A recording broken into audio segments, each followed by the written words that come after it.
বা নহয় কিবা উপায় উলিয়াই ছাৰ আৰু বিক্ৰম দাক আঁতৰাই আঁতৰাই ৰাখিব লাগিব। নহ'লে বিক্ৰম দাই ছাৰৰ পৰা সকলো সঁচা কথা গম পাই যাব। ছাৰ পালেহি আপুনি? পালোহি আৰু। পৰিয়ে কি কৰিছে জোনালী? পৰি শুই আছে, তাইক শুৱাই থৈ মই অলপ বাহিৰলৈ আহিছিলোঁ। তুমি থকাৰ বাবে পৰিৰ ক্ষেত্ৰত মই বহুত নিশ্চিন্ত হৈ থাকিব পাৰিছোঁ জোনালী। আৰে শুইয়া, বিক্ৰম দা আমাৰ ফালে চাই আছে। তেওঁ চাগে জানিব বিচাৰিছে আমি সঁচাকৈ পতি পত্নী হয় নে নহয়। মই অলপ এক্টিং কৰি দেখুৱাব লাগিব এতিয়া। হাৰে জোনালী, কি হ'ল তোমাৰ? কি চিন্তা কৰি আছা? নাই একো চিন্তা কৰা নাই ছাৰ। দিয়ক ছাৰ, আপোনাৰ কোটটো ময়ে ভিতৰলৈ লৈ যাওঁ। নালাগে দিয়া, এইটোনো কি গধুৰ বস্তু, মই লৈ যাব পাৰিম নহয়। আৰে ছাৰ, আপোনাৰ গালত কিবা লাগি আছে। ক'ত কি লাগি আছে? আপোনাৰ কোটটো মোক দিয়ক, আপুনি আইনাত চাই লওকগৈ ভালকৈ। ঠিক আছে, মই চাই লওঁ। ছাৰক আৰু মোক ইমান ওচৰা ওচৰিকৈ দেখি বিক্ৰম দাই নিশ্চয় ভাবিবলৈ বাধ্য হ'ব যে আমি পতি পত্নী। জোনালী দিগন্তৰ ইমান কাষত নাই, মই চাই থাকিব পৰা নাই। সহ্য কৰিব নোৱাৰা হৈছোঁ মই। জোনালী, তোমাক মই আগতেও বহুত ভাল পাইছিলোঁ, এতিয়াও বহুত ভাল পাওঁ। এনেকৈ পৰপুৰুষৰ ওচৰত তোমাক দেখিলে মই সহ্যই কৰিব নোৱাৰোঁ। মই পাহৰিছিলোঁৱেই, এতিয়াতো মইহে তোমাৰ কাৰণে পৰপুৰুষ, দিগন্তটো তোমাৰ স্বামী হয়। মোৰ সন্দেহ চাগে মিছাই আছিল, তোমালোক দুজন চাগে সঁচাকৈয়ে পতি পত্নী। এয়া কি, মই একো বুজিব পৰা নাই। জোনালী মোৰ ওচৰ চাপি আহোঁতে মোক এক অদ্ভুত ধৰণৰ অনুভৱ হৈছিল, ঠিক যেনেকুৱা মায়া মোৰ কাষত থাকোঁতে অনুভৱ হৈছিল। মায়া, তুমি মোক ভুল নুবুজিবা, মই তোমাৰ জেগা আন কাকো দিব খোজা নাই। মোৰ হৃদয়ত একমাত্ৰ তোমাকেই স্থান দিছিলোঁ মায়া। কিন্তু এতিয়া ক'ব নোৱাৰাকৈয়ে দেখোন জোনালীয়ে সেই স্থান দখল কৰিব লৈছে। নাই, মই মিছাতে ইমানকৈ ভাবি আছোঁ। আচলতে জেঠায়ে যে মোক জোনালীৰ লগত বিয়াৰ কথা কৈ থাকে, সেইকাৰণে চাগে মোৰ এনেকুৱা অনুভৱ হৈছিল। বিক্ৰম দাৰ মনত দুখ দি ময়ো শান্তিত থাকিব পৰা নাই। মই বুজি পাইছোঁ কিমান কষ্ট পাইছে তেওঁ, কিন্তু মই এয়া কৰিবলৈ বাধ্য হৈছোঁ।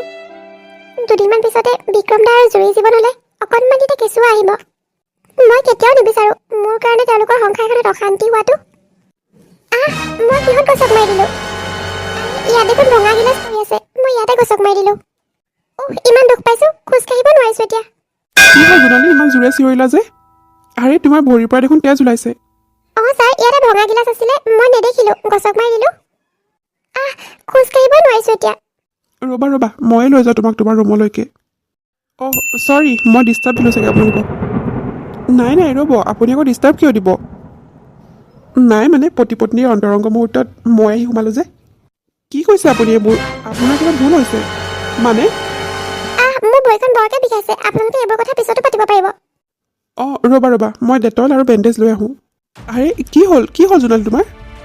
তাইৰ ভৰিখন কাটিলে, সেইকাৰণে এনেকৈ দাঙি আনিছিলোঁ। জোনালী, তুমি বেছিকৈ দুখ পালা নেকি? ক'ত দুখ পালা চাওঁ? তোমাক কিমান কওঁ সাৱধান হৈ থাকিবলৈ, দেখিলা নহয় এতিয়া তেজ ওলাইছে ভৰিৰ পৰা।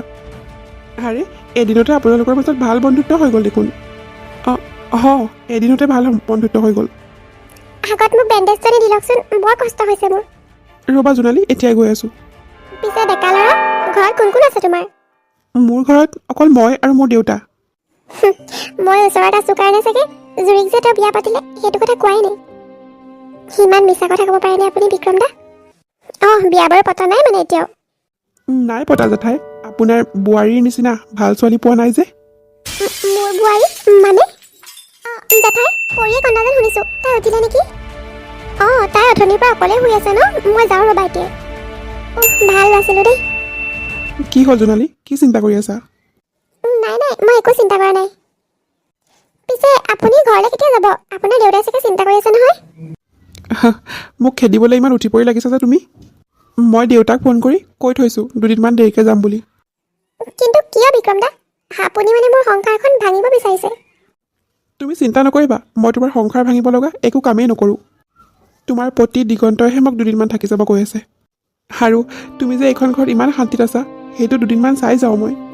অন্ততঃ গোটেই জীৱনটো এইটো ভাবিয়ে শান্তিত থাকিব পাৰিম যে মই ভালপোৱা ছোৱালীজনী বহুত শান্তিত আছে, সুখত আছে। জানো পাই, মোৰ মতে কিন্তু আপুনি সোনকালে ঘৰলৈ যোৱাটোৱে ভাল আছিল। জোনালী, মই ভালকৈ ধৰিব পাৰিছোঁ, তুমি দিগন্ত আৰু জেঠাইৰ লগত মোক ভালকৈ কথাই পাতিব দিয়া নাই। কথাৰ মাজতে তুমি কিবা নহয় কিবা বেলেগ কথা উলিয়াই দিয়া। তুমি যেন কিবা এটা লুকুৱাব চেষ্টা কৰিছা, মোৰ এনেকুৱা লাগিছে এতিয়াও। আৰে জোনালী, তুমিতো ভৰিত দুখ পাইছিলা, এনে অৱস্থাত তুমি পাকঘৰলৈ আহিছা যে? ডিনাৰ বনোৱাৰ সময় হ'ল যে, আৰু মই ভৰিতহে দুখ পাইছোঁ অলপ, হাতত দুখ পোৱা নাই নহয়। মই বনাব পাৰিম। আচৰিত কথা, ইমান ধনী মানুহৰ ঘৰ আৰু এইখন ঘৰৰ বোৱাৰীয়ে ভৰিত দুখ পালেও অলপ আৰাম কৰিব নোৱাৰেনে? কিয়, চাকৰ তাকৰবোৰ ক'ত গ'ল তোমালোকৰ? নহয় মানে, দিগন্তই অকল মোৰ হাতৰে খাই ভাল পায়, সেইকাৰণেহে। হয় নেকি? সেইকাৰণে তোমাৰ কষ্ট হ'লেও বেমাৰ আজাৰ হ'লেও তুমিয়ে ৰন্ধা বঢ়া কৰিব লাগিব? জোনালী, দিগন্তৰ জেগা যদি মই হ'লোহেঁতেন, এইটো অৱস্থাত তোমাৰ হাতৰে কাম কেতিয়াও নকৰালোহেঁতেন। মই তোমাক বহুত সুখত ৰাখিলোহেঁতেন জোনালী। বিক্ৰম দা, এইবোৰ কথা কৈ আৰু কিবা লাভ আছে জানো? সেইকাৰণে মই আপোনাক কৈ আছো, সোনকালে ঘৰলৈ যাওকগে আপুনি। কি হৈ আছে ইয়াত? তুমি, নামটো কি আছিল তোমাৰ? বিক্ৰম নেকি? তুমি পাকঘৰত যে? মানে জেঠাই, এখেতে নিজৰ ৰুম বুলি ভুলতে পাকঘৰলৈ সোমাই আহিলে। গোটেই দিনটোৱে কটালা দেখোন এইখন ঘৰত, এতিয়াও পাহৰি গৈছানে? আচলতে মই বেলেগ কিবা এটা ভাবি আছিলোঁ যে, সেইকাৰণে পাকঘৰত সোমাই গ'লোহি ভুলতে। বেয়া পাইছে নেকি জেঠাই আপুনি? নাই, বেয়া পোৱা নাই। তুমি এতিয়া তোমাৰ ৰুমলৈ যোৱা। জোনালী, ল'ৰাটো কিন্তু মই বৰ ঠিক দেখা নাই দেই। তোমালৈ তাৰ চাউনিটোৱে অলপ বেলেগ যেন লাগে। নাই নাই জেঠাই, ক'তা, মই দেখোন এনেকুৱা একো দেখা নাই। তুমি বৰ আজলি ছোৱালী অ' জোনালী। তুমি ধৰিব পৰা নাই, কিন্তু মই হয়তো ধৰিব পাৰিছোঁ। অলপ আঁতৰি থাকিবা তাৰ পৰা। মেণ্টেলি অলপ গণ্ডগোল থকা যেনো লাগে। তোমাক বাৰু সি মোৰ বোৱাৰী মানে ডিকুৰ ঘৈণীয়েক বুলি ভাবিছে নেকি? হা, গম নাপাওঁ নহয় মই। তেনেকুৱা যেনেই লাগে বুজিছা। অলপ চাগে মেণ্টেলি কিবা প্ৰব্লেম আছে নেকি? আৰু সঁচাকৈ যদি সি তোমাক ডিকুৰ ঘৈণীয়েক বুলি ভাবিছে, তেন্তে ভাল কথাহে। ভাবি থাকিব দিবা তেনেকৈ। ছোৱালী বুলি গম পালে বেলেগ চিন্তা কৰিব পাৰে। আজিকালি ল'ৰাহে, ক'ব নোৱাৰিতো সিহঁতৰ কথা। জেঠায়ে চাগে অলপ বুজি পাইছে বিক্ৰম দাৰ মতলবটো।